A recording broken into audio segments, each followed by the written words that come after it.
rocher, ma lumière et mon sauveur. Je ne crains rien. Il est mon rempart et mon ferme soutien. De qui pourrais-je avoir peur? Shalom.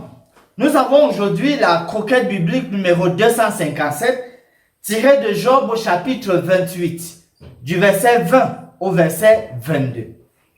Il est écrit: D'où vient donc la sagesse?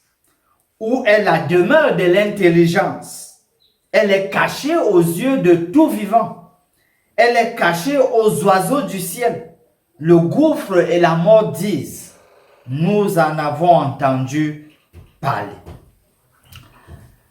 À travers ce passage, nous voyons que Job, qui précédemment a expliqué que il y a des gens qui savent comment chercher l'argent, l'or pur, s'en faire plein les poches, mais ne savent pas comment chercher la sagesse.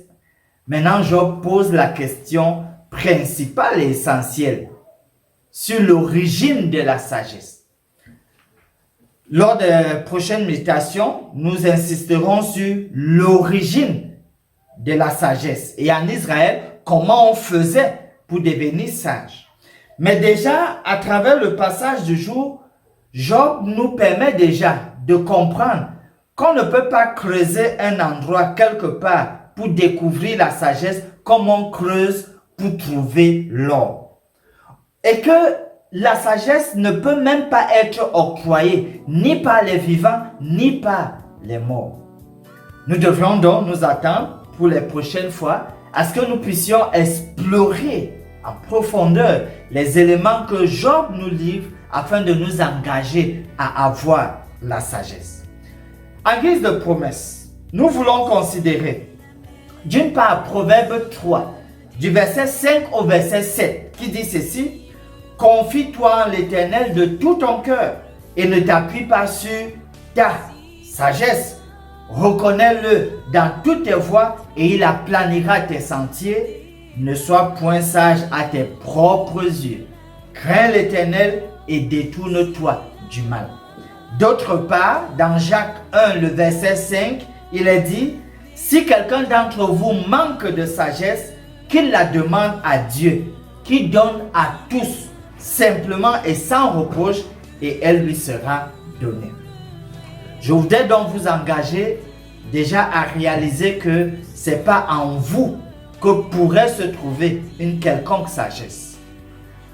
Et que vous avez intérêt à vous mettre dans une posture de partenariat avec Dieu, où lui-même, il saura comment vous donner le discernement nécessaire pour vous permettre d'acquérir la sagesse.